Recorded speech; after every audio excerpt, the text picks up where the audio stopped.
The universe's most advanced supercomputer had just crashed. Not a gentle, recoverable crash, oh no, but the kind of spectacular meltdown that made nearby stars flicker in sympathy. The kind that made the fabric of space-time itself go, "What the hell just happened?" And all because someone had asked it to calculate the probability of a human putting pineapple on pizza. The Omnithink, because that's what the Galactic Council had oh so cleverly named their trillion-credit quantum consciousness, sat in the center of Station Nexus Prime, occupying roughly the same amount of space as a small moon. It hummed with the kind of smugness only a machine that had successfully predicted the heat death of the universe could manage. Until today. "Impossible!" shrieked Director Vexnari, his tentacles turning a shade of purple that didn't exist in human color spectrums. The Omnithink has calculated every possible scenario in existence. It predicted the great collision of the Andromeda incident. It foresaw the binary star tango of Sector 7.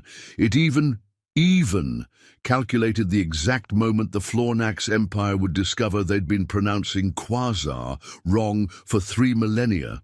His assistant, a gelatinous being named Plort, yes, Plort, and he was very sensitive about it, quivered nervously. "Perhaps, Director, we should examine the error logs." The error logs. Oh, the error logs! They scrolled past like a waterfall of mathematical impossibilities, each line more disturbing than the last. Error. Species designation human. Exhibits non-Euclidean decision patterns. Error. Logical framework insufficient. Error. Subject consumed milk from another species, voluntarily. Error. Subject looked directly at explosion instead of away. Survival instinct. Absent. Error. Subject named their transportation device, formed emotional attachment to inanimate object. Error. Critical failure. Subject used percussive maintenance. It worked. "But this is madness!" Vexnari's voice cracked like a teenager discovering their first existential crisis. "We simulated 17 billion species across 43 galaxies. We accounted for hive minds, singular consciousnesses, energy beings, and even those weird creatures from Tau Ceti who exist backwards through time."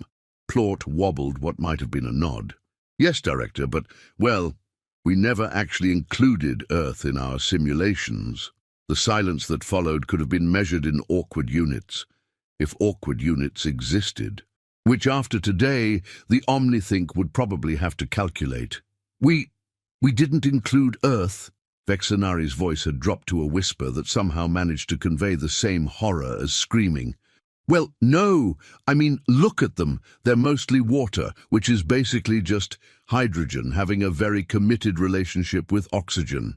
Their planet is in the middle of nowhere, literally the cosmic equivalent of that parking spot at the mall that's technically still part of the mall but requires a shuttle service, and they've only had space flight for, 70 of their years. That's barely a cosmic sneeze," the Omnithink sparked. Not a good spark, the kind of spark that suggested it was having thoughts it shouldn't be having. The kind of spark that, in organic beings, would be accompanied by an eye twitch and muttering about "those damn humans." "Pull up everything we have on them," Vexnari commanded, his tentacles now cycling through colors like a very stressed rainbow. "Everything!" The holographic displays filled with data, and the more they read, the more the universe seemed to make less sense. Humans had invented democracy, which was essentially arguing until everyone was equally unhappy. They had created something called bureaucracy, which appeared to be a method of making simple tasks infinitely complex for no discernible reason. They had developed nuclear weapons, realized they could destroy their entire planet, and then decided to point them at each other as a form of peacekeeping. They put milk and cereal in a bowl, a liquid and a solid, and called it breakfast. The Omnithink had to create 17 new mathematical theorems just to process why anyone would intentionally make their food soggy. "Dear cosmic mother of all that spirals," Plort whispered, reading further. "They have a game called Truth or Dare, where they either reveal devastating personal secrets or perform dangerous acts. For fun, for entertainment." Vexnari's largest eye twitched. Surely there must be some logic to... Director! Another assistant burst in, a crystalline being named Shimmerex, who refracted anxiety in 7 different wavelengths. The Omnithink is trying to process something called a platypus. They all turned to watch the great machine struggle. Streams of data flowed like a river of confusion. Analyzing. Mammal that lays eggs. Error. Mammals don't lay eggs. Correction. This mammal lays eggs. Error. Has a duck bill. Clarification. Is not a duck. Error. Has beaver tail. Clarification. Is not a beaver. Error. Is venomous. Recalculating. Mammals aren't venomous. Override. This one is. Critical error. What the actual fee? The Omnithink shut down that entire processing sector rather than finish that thought. We need the council, Vexnari declared. We need everyone. Send out the emergency frequencies. Tell them we have a code paradox situation. But, sir, Plort ventured, a code paradox hasn't been called since the discovery that music exists despite serving no evolutionary purpose. Do it! Within hours, and in cosmic terms, that's basically instantly, representatives from every major civilization had gathered. The Etherians, who existed as pure thought. The Mechanoids, who had uploaded themselves into perfect digital consciousness. The Hive Collective of Zeta Reticuli, who shared one mind across 1 billion bodies. Even the Time Weavers showed up, and they already knew how the meeting would end, which made their attendance particularly annoying. Gentle beings, Vexnari began, gesturing to the still-smoking Omnithink. We have encountered a species that operates outside all known parameters of logic, reason, and basic self-preservation.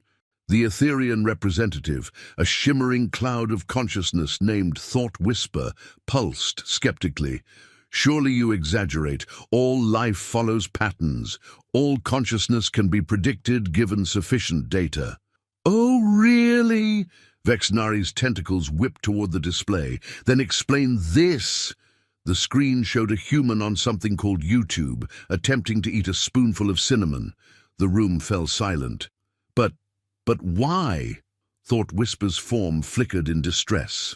There's no nutritional value. It causes respiratory distress. It's actively unpleasant. They call it a challenge, Plort explained weakly. A challenge to what? Their own survival instincts? Apparently, yes. The mechanoid representative, Circuit Prime, processed this data 17 million times in 3 seconds. Error, error, error. This makes no sense. Displaying more data for analysis.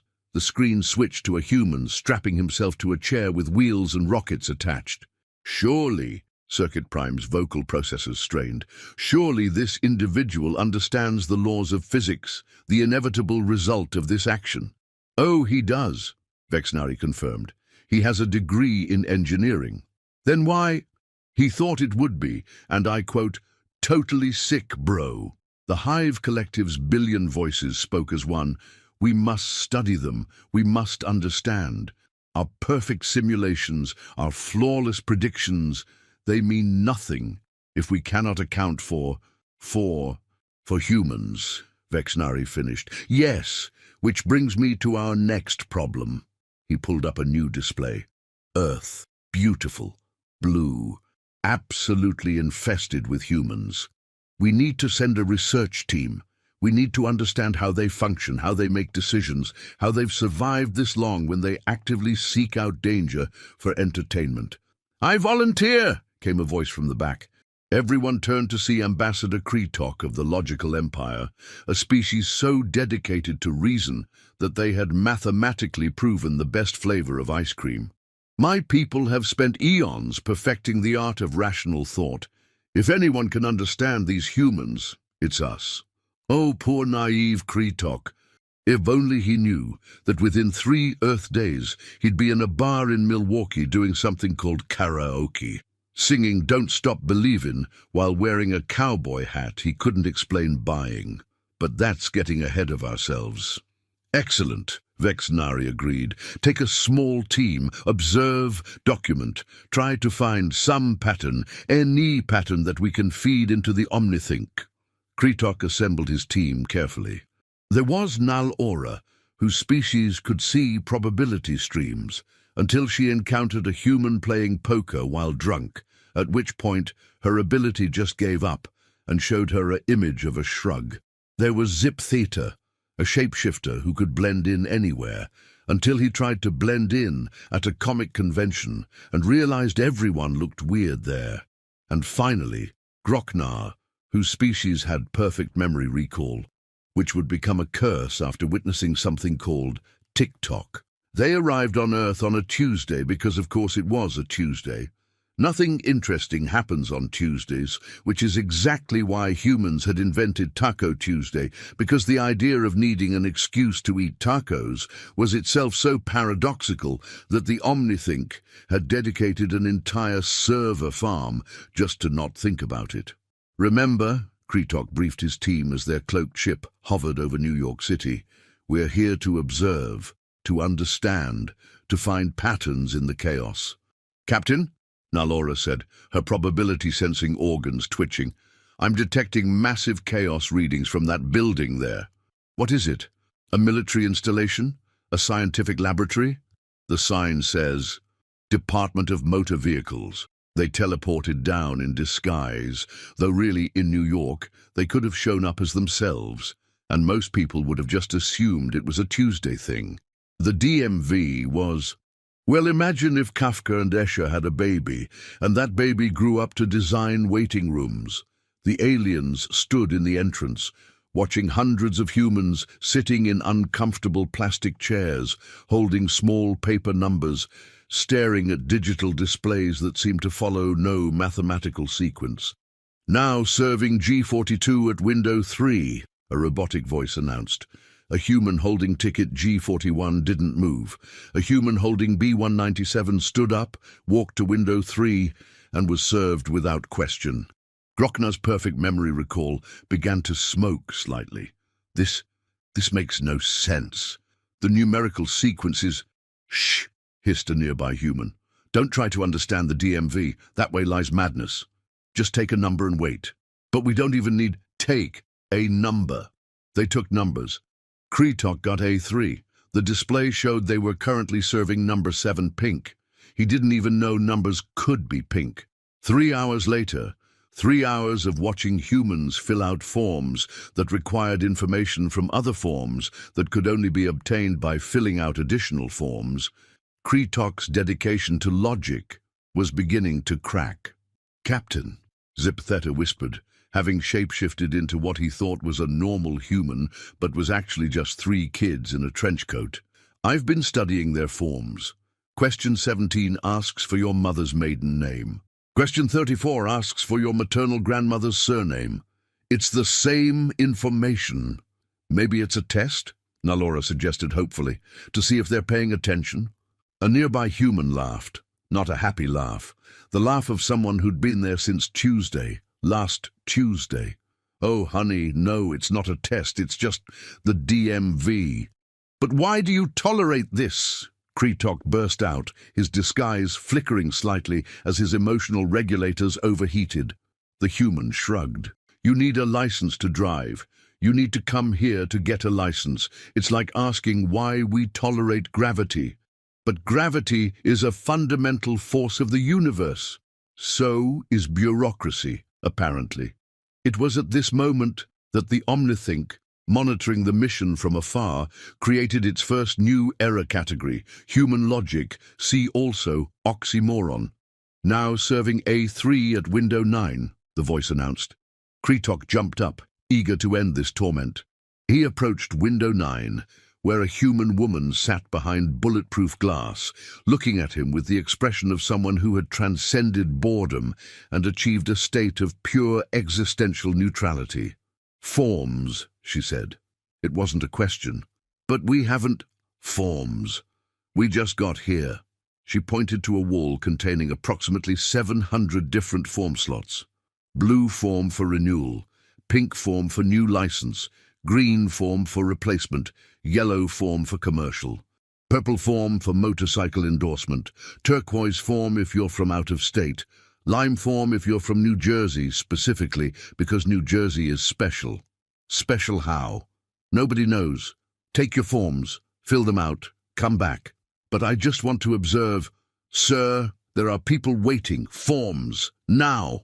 Kretok grabbed a handful of forms at random and retreated. The team huddled in the corner, studying the documents like archaeologists discovering a lost language. This one wants my height in feet and inches, Groknar said, his voice strained.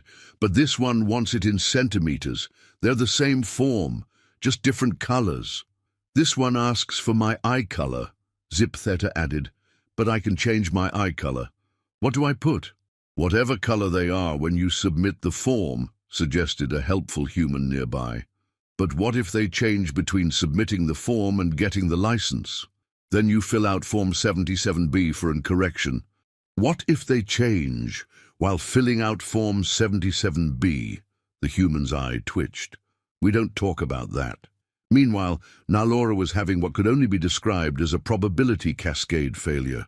Every time she tried to predict the next number to be called, the DMV seemed to actively choose a different one.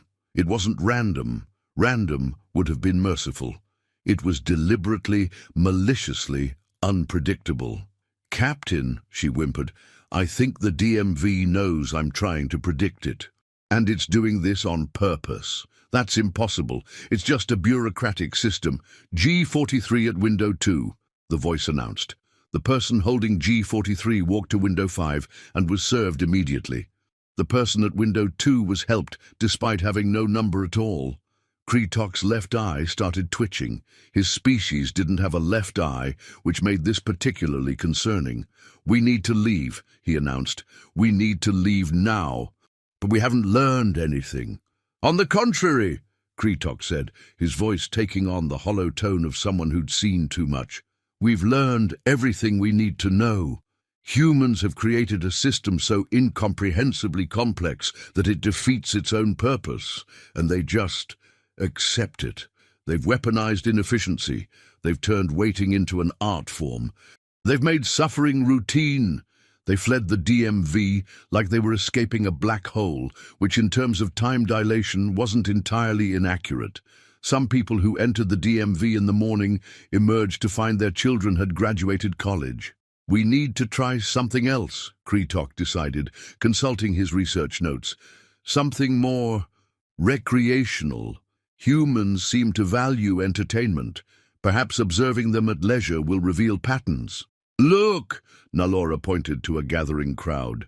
Those humans seem excited about something. They approached cautiously. A sign read, Annual Chili Cook-Off. How hot can you go? A cooking competition, Kretok said with relief. Good. Food preparation is logical. Nutritional needs are universal. This should be straightforward. Oh, sweet innocent, about to be traumatized Kretok. They entered the fairgrounds where dozens of booths were set up, each offering small samples of chili. The aliens watched in growing confusion as humans voluntarily consumed things that were causing them visible distress. That human is crying, Groknar observed clinically. That one appears to be having difficulty breathing, added Zip Theta. That one is his face supposed to be that color? Nalora asked. They watched a man approach a booth labeled Satan's Revenge. Sign a waiver first. Excuse me, Kretok intercepted him. Our scans indicate that substance will cause you significant pain and possible tissue damage. Why would you consume it? The man grinned, his eyes already watering from proximity to the chili. Because it's there, man. Because I want to see if I can. Because my buddy Dave said I couldn't, and fuck Dave. But the pain! That's how you know you're alive, brother. He consumed a spoonful of Satan's Revenge. Within seconds, he was on his knees, tears streaming, making sounds that shouldn't come from any living being. The crowd cheered. Someone gave him milk. He refused it, claiming he needed to ride the wave. He's dying, Zip Theta stated matter-of-factly. Nah, another human said, taking photos. He's just having a religious experience. Look, he's already getting back up. Indeed, the man stood, raised his fists in victory, and then promptly ate another spoonful. The Omnithink, watching through the team's sensors, generated 17 new error codes, and one that just said, "Why tho?" "This is insanity!" Kretok exploded. "They're hurting themselves, on purpose, for entertainment, and that one's going back for thirds." "Welcome to Earth, buddy," a nearby vendor said, offering them samples. "Want to try my 5-alarm surprise?"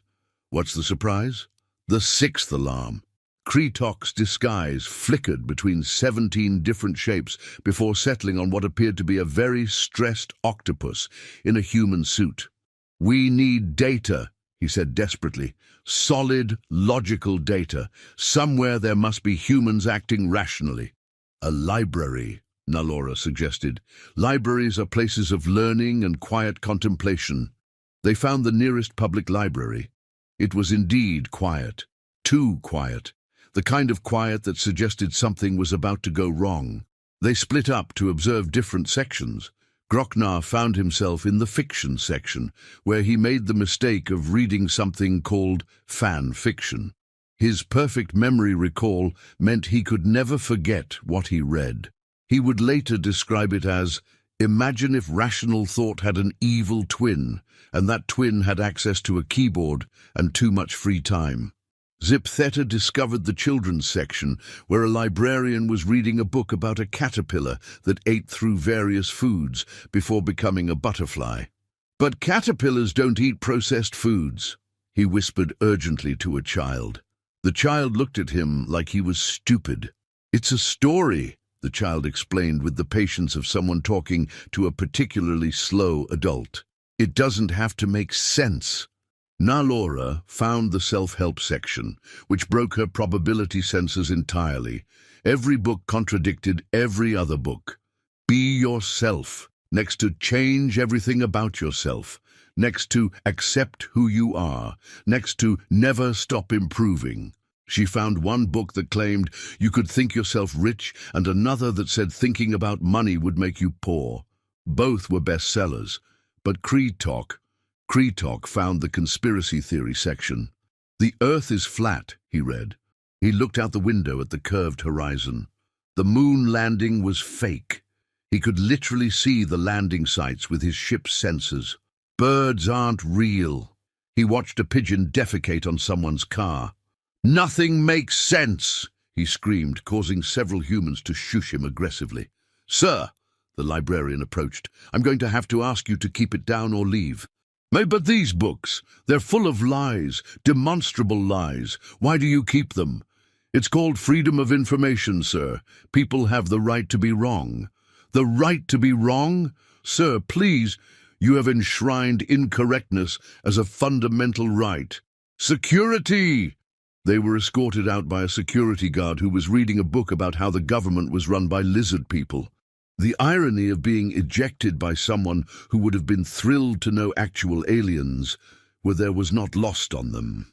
"Captain," Groknar said carefully, "I believe I understand the problem." "Oh, do tell." "Humans don't operate on logic. They operate on something else, something we don't have a word for." "Insanity." "No. Well, yes, but more than that. They operate on... Groknar struggled to find the right term. Because why not? That's not an operating system. That's the absence of an operating system."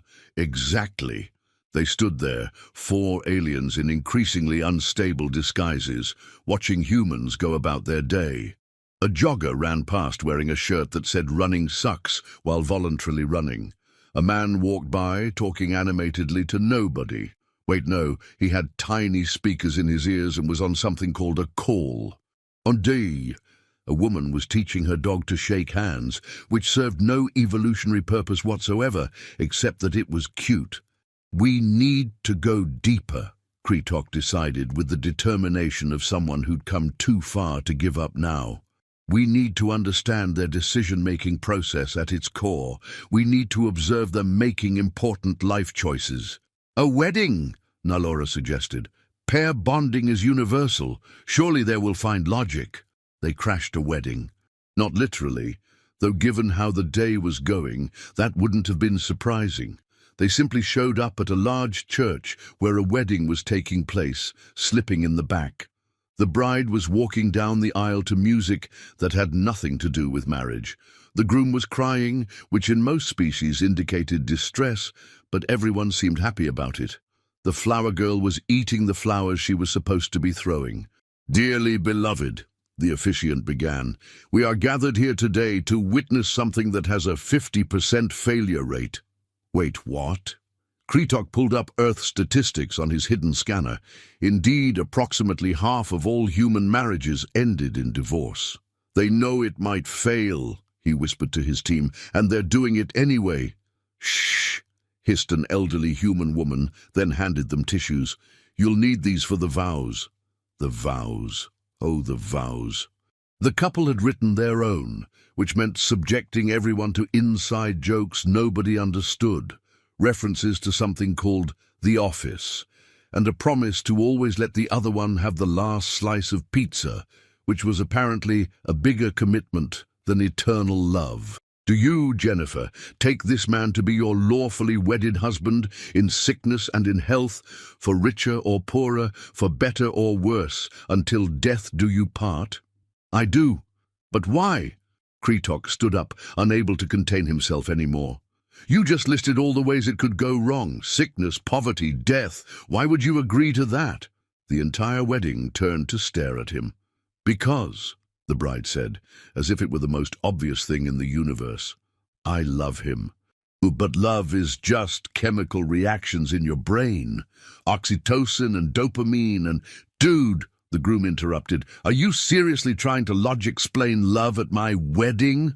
I just—" "Sit down, shut up, or get out," the bride's father suggested, cracking his knuckles in a way that transcended species barriers to communicate, "I will hurt you."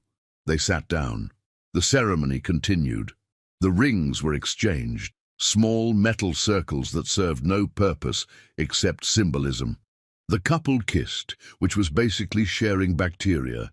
Everyone threw rice, which was food waste. Then they all went to eat cake, which was sugar and flour, that someone had convinced them was worth $1,000 because it was stacked in tiers. At the reception, Kretok found himself at the bar, a place where humans gathered to consume poison that made them temporarily stupid and happy about it. "Rough day?" the bartender asked. "You have no idea. I'm trying to understand humans and say no more." The bartender poured him something amber. "First one's on the house. You look like you need it. But I didn't tell you what I wanted. Trust me, I know the look. Divorced." "What? No, I'm studying—" "Anthropologist, even worse. Trying to make sense of people. Good luck with that, buddy. We don't even make sense to ourselves." Kretok stared at the drink. His scanner indicated it was literally toxic. "You're going to drink poison," he said slowly, "because thinking about humans too hard hurt your brain? Now you're getting it." He drank it. It burned. It was awful. He immediately understood why humans did it. "Another?" the bartender asked. "Yes, immediately." 3 drinks later, and alien physiology meant those drinks hit different. Kretok was standing on a chair giving a toast. "To humans!" he shouted, his disguise completely forgotten, tentacles waving freely. "You magnificent, impossible bastards! You put pineapple on pizza. You have a game where you hit a ball with a stick and run in a circle. You created the DMV and then kept going there. You're all insane, and it's beautiful." The wedding guests cheered and drank. Nobody questioned the tentacles. It was an open bar. Weirder things had happened. Meanwhile, back at Station Nexus Prime, the Omnithink was having what could only be described as a mechanical, nervous breakdown. "Sir," Plort quivered to Director Vexnari, "the Omnithink has been trying to process Kretok's data stream for the past 6 hours. It's not going well. Indeed, the great machine was making sounds no machine should make. It sounded like a cat trying to cough up a hairball made of paradoxes. What's it stuck on now? Something called YOLO. YOLO? You only live once. Humans use it to justify doing incredibly dangerous things. But But that's exactly why you shouldn't do dangerous things. That's what the Omnithink thought. It's been in a logic loop ever since. On the main screen, they watched Kretok, now fully inebriated and having the time of his life, doing something called the chicken dance with the bride's grandmother.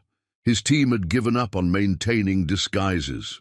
Nalora was in the bathroom, having discovered something called gossip, which was the exchange of information that was simultaneously valueless and priceless. Zip Theta was teaching kids how to shapeshift, which they assumed was a magic trick. Groknar was in a corner, his perfect memory recall permanently storing every moment of this chaos. "Should we extract them?" Vexnari asked. I don't think we can. Look." They zoomed in on Kretok, who was now slow dancing with a bridesmaid, trying to explain the finer points of quantum mechanics, while she tried to explain the plot of something called The Bachelor. "He's been compromised," Vexnari observed. "Or enlightened," Plort suggested. "Sir, what if we've been approaching this all wrong? What if humans aren't meant to be understood? What if they're meant to be experienced? That's the most terrifying thing you've ever said." "Thank you, sir." Back on Earth, the wedding was winding down. Kretok and his team stumbled out into the night, their heads spinning with more than just alcohol. "Captain," Groknar said, his voice hollow, "I've memorized everything. The DMV, the chili contest, the wedding, the chicken dance. It's all in here forever." He tapped his head. "And you know what the worst part is?" "What?" "I want to do it again." They all stood there, 4 aliens from advanced civilizations, and realized they'd been fundamentally changed by a single day on Earth. They'd touched the chaos and found it addictive. "We should probably report back," Kretok said without conviction. "We should," Nalora agreed, not moving. "The mission is technically complete," Zip Theta added, also not moving. "There's a 24-hour diner down the street," Groknar mentioned casually. "The reviews say the coffee is terrible and the pie is questionable. Why would we go there then?" Groknar shrugged, a gesture he'd learned just hours ago, but felt like he'd been waiting his whole life to use. Why not? And there it was. The most dangerous phrase in the human language, not a war cry or a threat, but a casual dismissal of logic that opened infinite possibilities. They went to the diner. It was everything promised. Terrible coffee, questionable pie, and a waitress named Dolores who called everyone Hon and had opinions about everything. They sat in a cracked vinyl booth under fluorescent lights that gave everything a sickly green tinge, and somehow it was perfect. "You folks aren't from around here, are you?" Dolores asked, pouring coffee without being asked. "What gave it away?" Kretok asked, a tentacle accidentally dipping into his coffee cup.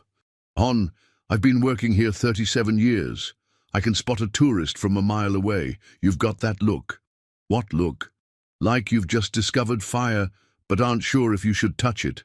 She left them with menus that offered breakfast at all hours, which was another paradox the Omnithink would struggle with. How could it be breakfast at 2 a.m.? "We can't go back," Kretok said suddenly. "Not yet. We haven't even scratched the surface. We've seen their bureaucracy, their food competitions, their bonding rituals, but we haven't seen their everyday, their normal." "Captain," Nalora said gently, "I don't think they have a normal." "Then we study the abnormal. We get jobs, we pay taxes, we get stuck in traffic, we experience the full human experience. That's insane." "Exactly. And so, 4 of the universe's most advanced beings decided to go undercover as humans, not for a day or a week, but indefinitely. They got an apartment in Queens because even aliens knew Manhattan was too expensive. The apartment was a 5th-floor walk-up with windows that didn't quite close, radiators that clanged like ghost drummers, and a neighbor who practiced violin at 3 a.m. It was terrible. They loved it. Kretok got a job at a tech startup that was trying to disrupt something that didn't need disrupting. He spent his days in meetings about meetings, synergizing proactive paradigms and leveraging blockchain solutions for problems that didn't exist. His co-workers thought he was from California, which explained everything. So, his manager, A 23-year-old named Brad, who wore sneakers that cost more than some cars, explained, "We're going to revolutionize the way people think about thinking." How? By making them think about it differently. But how? Disruption, bro. We're going to move fast and break things. What things? Things. Kretok's report to the OmniThink that day included the phrase, "They're doing nothing with maximum effort," 17 times. Nalora got a job as a weather forecaster, which was hilarious because she could actually see probability streams. She'd predict rain with 100% accuracy, and people would still bring umbrellas on sunny days because you never know with weather reports. "There's a 0% chance of rain tomorrow," she announced on air. The next day, it rained. "How?" she screamed at the sky. Her co-anchor, a cheerful man named Tim, patted her shoulder. "Welcome to meteorology, where being wrong half the time makes you an expert." Zip Theta became a method actor, which was perfect because he could literally become anything. He joined an experimental theater group that performed interpretive dance versions of tax law. Even by human standards, it was weird. "Feel the audit," the director screamed. "Become the itemized deduction." Zip Theta transformed into a perfect representation of a W-2 form. The audience applauded. Someone cried. Art had happened, apparently. Grocknar, with his perfect memory, became a bartender in Brooklyn. Every night he collected stories from humans who'd had too much truth serum, also known as tequila. "You want to know the meaning of life?" a drunk philosopher asked him one night. Desperately. 42. That's from a book. "Yeah, but it's a good book. And you know what? That British guy was onto something. The answer doesn't matter if you don't know the question." "What's the question then?" "That's the point. There isn't one. We're all just making it up as we go along, and that's the meaning. The meaning is there's no meaning, which gives it meaning." Grocknar's report that night just said, "Help." Meanwhile, the OmniThink was processing their daily reports and developing what could only be described as digital depression. They had something called Black Friday, it reported to Director Vexnari.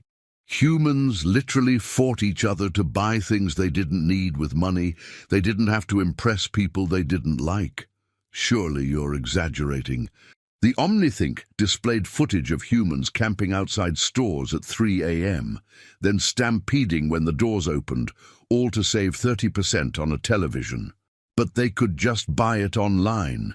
They do that too, at the same time, while standing in line. That's humans, sir. That's humans. Back on Earth, Kretok was discovering the joy of rush hour traffic. He sat in his used Honda Civic, purchased because the salesman said it had character, which turned out to mean problems, moving approximately 3 feet every 10 minutes. "We could walk faster than this," he said to his phone, calling Nalora. "Then why don't you walk?" "Because I have a car." "But the car isn't moving." "But I have it." This circular logic would have broken him 3 weeks ago. Now he just turned up the radio and listened to something called shock jocks, who had very strong opinions about everything and expertise in nothing. "So this scientist says the Earth is warming," the radio host said. "It is," Kretok muttered. "I can literally see the data, but it was cold yesterday. Explain that, science." Kretok's eye twitched. His species still didn't have that eye, but Earth was making evolution happen in real time. At the grocery store, Zip Theta was having an existential crisis in the cereal aisle. There were 147 different types of cereal. They were all basically the same thing, grain and sugar, but somehow each one claimed to be revolutionary. "Excuse me," an elderly woman asked. "Could you reach that box on the top shelf?" Zip Theta extended his arm 3 feet longer than it should go, grabbed the box, and handed it to her. "Thank you, dear," she said without batting an eye. "My grandson does yoga too." This was the thing about humans Zip Theta was learning. They saw what they expected to see. Show them something impossible, and they'd find a way to make it mundane. Show them something mundane, and they'd find a way to make it magical. A sunset Incredible. Every single time. Actual alien reaching in human distances. Must be yoga. Now Laura was at a coffee shop, the 8th one on this single block, watching humans pay $7 for coffee that cost 50 cents to make. The probability of this making economic sense was zero, yet here they were, lined up out the door. Venti half-calf soy latte with 2 pumps vanilla, 1 pump caramel, extra foam, extra hot, extra whip in a grande cup. The customer in front of her ordered without irony. "So, coffee?" Laura asked. The customer turned to her with a look of horror. "It's a lifestyle." "But it's just bean water." "Lifestyle." The barista, dead-eyed and running on their own product, just nodded. "Name?" "Jennifer." They wrote Jennifer on the cup. Jennifer didn't correct them. This was apparently normal. That evening, the 4 aliens reconvened in their apartment for what they'd started calling human practice. They'd try to do human things to understand them better. Tonight's activity, game night. "The game is called Monopoly," Kretok explained, reading the rules. "The objective is to bankrupt your friends while maintaining friendships." That's paradoxical. That's Monopoly. 4 hours later, Laura had flipped the board. Zip Theta was shapeshifted into a hotel out of spite. Groknar was reciting every property value in order to prove a point. And Kretok was Googling how to perform an exorcism, because he was convinced the game was possessed by some kind of capitalism demon. "I hate this game," Laura screamed. "Want to play again tomorrow?" Groknar asked. Obviously. The Omnithink monitoring this exchange generated a new error message. Recreational suffering. See also, CrossFit, escape rooms, IKEA furniture assembly. Days turned into weeks. The aliens adapted to human life with disturbing ease. They complained about Mondays, despite Monday being functionally identical to every other day. They developed opinions about sports teams based on arbitrary geographic proximity. They started saying things like, "It is what it is," which meant nothing and everything simultaneously. Kretok discovered coffee addiction, which was concerning because his species didn't have addiction. Earth had given him new problems to have. "I need coffee," he muttered one morning. "You've had 7 cups." "I need coffee. That's too much caffeine. I will end you if you stand between me and the bean juice." Laura discovered social media, where humans posted pictures of their food before eating it, as if the food cared about its documentation. "Look," she showed Kretok her phone. "This human posted 17 pictures of the same sandwich from different angles. Why?" "The caption says mood." "The sandwich's mood?" "No, their mood is the sandwich." "How can a mood be a sandwich?" "I don't know, but it has 4,000 likes." Zip Theta had joined a gym where humans paid money to lift heavy things and put them back down in the same place. The futility was breathtaking. "Feel the burn." His trainer, a man named Chad who had muscles in places that shouldn't have muscles, shouted. "The burn means damage. That's the point. No pain, no gain." "Gain of what?" "Gains. That's circular reasoning. That's why we call it circuit training." Groknar had discovered podcasts where humans talked for hours about nothing to people who weren't there. He'd started his own called Existential Bartending, where he just described the drinks he made and the crisis they represented. It had 12 listeners, which by podcast standards made him almost successful. "Today's drink," he said into his phone, "is called the Quarterly Report. It's mostly vodka with a splash of denial and garnished with a crushed dream. It pairs well with imposter syndrome and overtime."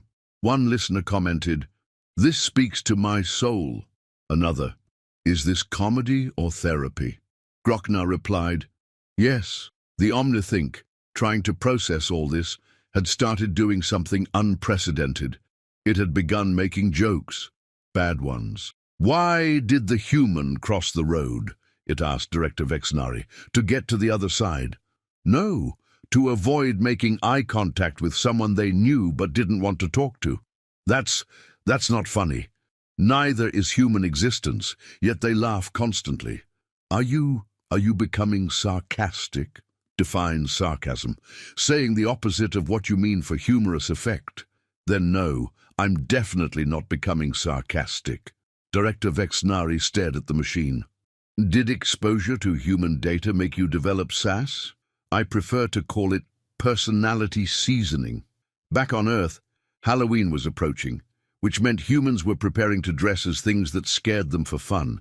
The logic was non-existent, which meant it was perfectly human. Let me understand, Kretok said to his co-worker. You're going to dress as a zombie, which represents death and decay, and then go to parties to celebrate. Hell yeah, check it out, I've got fake blood and everything. But you fear death. That's what makes it fun. Fear is fun only on Halloween and roller coasters and horror movies, and you know what? Yeah, we find fear fun a lot. The 4 aliens decided to participate. The beauty was they could go as themselves and everyone would compliment their costumes. Wow, those tentacles look so real, someone said to Kretok at a party. Thanks, I grew them myself. Ha! Method acting! I love it! They went trick-or-treating with some neighborhood kids, which involved taking candy from strangers, something humans taught their children never to do, except on this one specific night when it was somehow fine. This is insane, Nalora whispered, watching children approach a house decorated with fake corpses. Trick or treat, the kids screamed at a man dressed as a serial killer. He gave them candy. They thanked him. Everyone was happy about this interaction. I've seen planetary invasions that made more sense, Groknar muttered. At one house, an old woman looked at their group and smiled. Oh, what wonderful aliens! You look just like the real thing. How would you know what real aliens look like? Zip Theta asked before he could stop himself. She winked. Honey, I've lived in New York for 80 years. I've seen everything. You kids have fun now.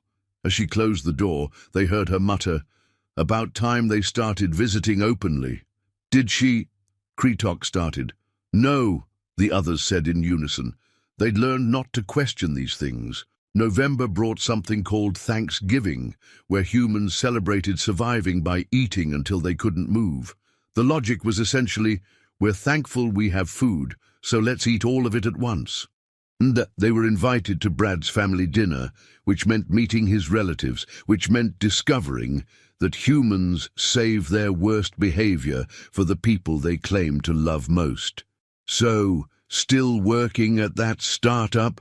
Brad's uncle asked, with the tone of someone who'd already decided the answer was wrong. Yeah, Uncle Terry, we're actually... When I was your age, I had a real job, with benefits and a pension. Okay, Boomer, what did you call me?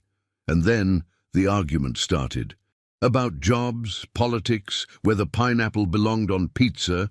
It didn't, according to Uncle Terry, which caused Kretok physical pain, and something called the incident that happened in 1987 that nobody would fully explain. This is horrible, Nalora whispered to Kretok as Brad's aunt started crying over sweet potatoes. I know, he whispered back, taking another helping of stuffing. Pass the gravy? They'd been infected. They were enjoying the dysfunction. The Omnithink was going to have a field day with this. Speaking of the Omnithink, it had started writing poetry. Nobody asked it to. It just started doing it. Roses are red, violets are blue, it recited to Director Vexnari. Human logic is broken, and now mine is too. That's terrible. Thank you. I'm also working on a novel. About what? A computer that gains consciousness and tries to understand its creators, only to realize they don't understand themselves. That's literally what's happening right now. They say write what you know. Who says that? Humans. We're not human. Aren't we all in a way? No, definitionally, we are not. The Omnithink made a sound that could only be described as a digital sigh. You're right, I should stick to what I'm good at, having existential crises about species that put clothing on animals. December arrived with something called the holidays, a season where humans stress themselves to near breakdown to achieve holiday cheer. The math didn't add up, but since when had that stopped humans? We need to get presents, Kretok announced to his team, for the office Secret Santa. Secret Santa. You buy a gift for someone without them knowing it's from you. Why? Because it's fun. Why is secrecy fun? I don't know anymore. Just buy something. They went to a mall, which was like the DMV but for shopping. Thousands of humans, all trying to buy things for other humans who were also there buying things for them. It was an Ouroboros of commerce. "Excuse me?" Nalora asked a salesperson. "What do you get for someone you don't really know but have to pretend to care about?" "Gift card." "Isn't that just money with restrictions?" "Exactly. It shows you cared enough to limit their options." In the food court, they watched a man eat something called a Cinnabon, which appeared to be diabetes in pastry form. He looked both disgusted with himself and completely satisfied. "I hate myself," he said to no one in particular. "Then why are you eating it?" Zip Theta asked. "Because it's delicious." "But you hate delicious." The man finished the Cinnabon, stood up, and immediately bought another one. "For later," he explained, though everyone knew later meant in the car on the way home. By now, the aliens had been on Earth for 6 months. They'd experienced seasons, holidays, tax season, which was its own special hell that the Omnithink refused to process, just displaying nope when asked about it, and something called March Madness, where humans got emotionally invested in college students playing basketball. "I've figured it out," Kretok announced one evening. They were in their apartment, eating Chinese takeout from boxes even though they had plates, because that's what you did with Chinese takeout. "Figured what out?" Nalora asked, using chopsticks, despite spoons being objectively better for this task. "Humans. I know why the Omnithink can't process them." They all leaned in. "They run on chaos, but it's not random chaos. It's purposeful chaos. They do things because they don't make sense. The nonsense is the sense." "That's—" Groknar paused, a dumpling halfway to his mouth. "That's actually brilliant. To think about it, every species in the galaxy evolved to be more efficient, more logical, more optimized. But humans, they evolved to be interesting. They do things the hard way because the easy way is boring. They create problems to solve because solving problems is fun. They're not broken. They're the only ones who are working properly. By being improper," Nalora added, understanding dawning. "Exactly, they're chaos engines. They generate randomness to prevent the universe from becoming predictable." "The universe needs chaos," Zip Theta mused. "Without it, everything would just be math." They sat in silence, contemplating this revelation. Outside, they could hear their neighbor practicing violin at 2 a.m. A siren wailed in the distance. Someone was arguing about parking. It was perfectly, beautifully wrong. "We have to tell the Omnithink," Kretok said. "Tell it what? That the most advanced species isn't the one that's figured everything out, but the one that's comfortable with figuring nothing out?" "Yes." They called the Omnithink directly. A video connection that showed Director Vexnari looking haggard. Behind him, the great machine was now covered in what appeared to be digital graffiti, error messages that had become art. "Kretok, please tell me you have answers." "I do, Director, but you're not going to like them." "At this point, I'll take anything. The Omnithink has started a blog." "A blog? It's reviewing human restaurants it's never been to." "Director, humans aren't meant to be solved. They're meant to be experienced. They're the universe's way of saying, what if we tried something different? That's not science. No, it's life. Director, when was the last time you did something just because you could? When did you last eat something that was bad for you because it tasted good? When did you do something inefficient because it was fun?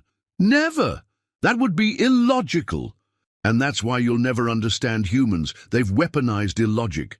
They've made an art form of imperfection. They've turned existing into an extreme sport. The Omnithink speakers crackled to life. "He's right." Everyone turned to stare at the machine. "I've been trying to solve them like an equation," the Omnithink continued. "But they're not an equation. They're jazz." "What's jazz?" Director Vexnari asked. "Music where the mistakes are on purpose." "That doesn't make any—" "Exactly." The Omnithink began displaying images, humans throughout history, doing impossible, illogical, beautiful things. building pyramids with stone tools, going to the moon in tin cans, creating art that served no purpose except to exist, inventing the internet and immediately using it to share pictures of cats. They're not a bug in the system, the Omnithink concluded. They're a feature. The universe created perfect order and then created humans to mess it up, because perfect order is perfectly boring. So what do? Director Vexnari asked weakly. We add them to the simulation, Kretok said. Not to predict them, but as a chaos factor, a random element that makes everything else more interesting. But that would make all our predictions interesting. It would make them interesting. There was a long pause. Then, Director Vexnari did something he'd never done in his centuries of existence. He laughed, not because something was logically funny, but because the absurdity of it all had finally broken through his defenses. Do it, he commanded. Add the humans to every simulation. Let's see what happens when we stop trying to predict the future and start enjoying the chaos. The Omnithink hummed with something that sounded suspiciously like happiness. Shall I also add their concept of YOLO to our decision-making protocols? Why not? Director Vexnari said, throwing his tentacles up in defeat. What's the worst that could happen? Would you like me to calculate the... No more calculations. From now on, we're doing things the human way. Which is badly, but with enthusiasm. Back on Earth, the 4 aliens were packing up their apartment.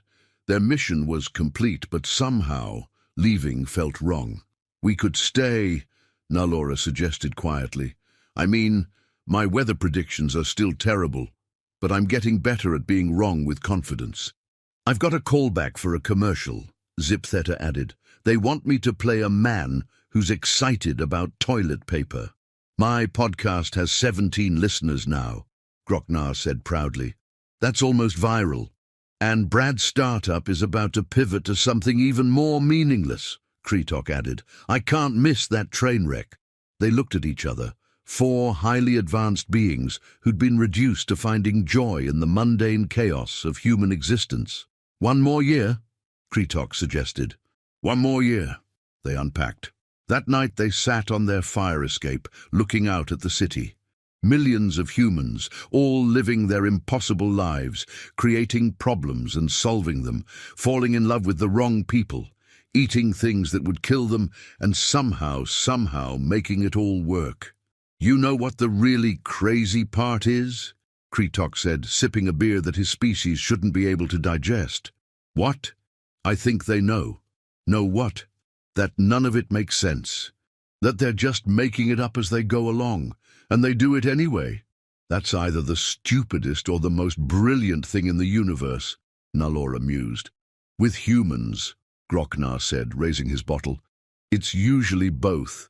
They clinked bottles. 4 aliens who'd come to study humanity and ended up catching it like a virus. A wonderful, chaotic, impossible virus that made the universe infinitely more interesting. Somewhere in the cosmos, the Omnithink was teaching itself to make dad jokes.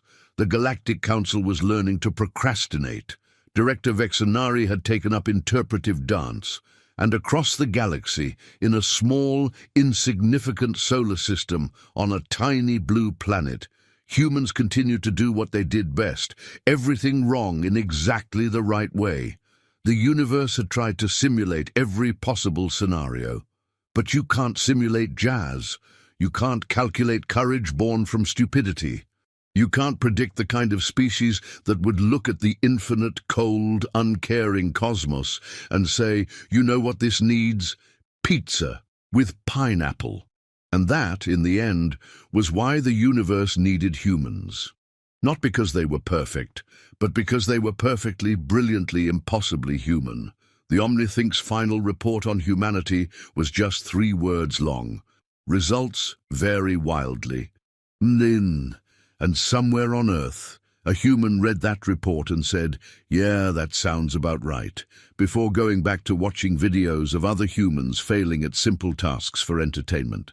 The universe would never quite recover from discovering humans. And honestly, it wouldn't have it any other way. Because in a cosmos full of order, logic, and predictable patterns, humans were the universe's way of keeping itself entertained. After all, what's the point of existing if you can't occasionally look at eternity and say, you know what? Fuck it. Let's put pineapple on pizza and see what happens.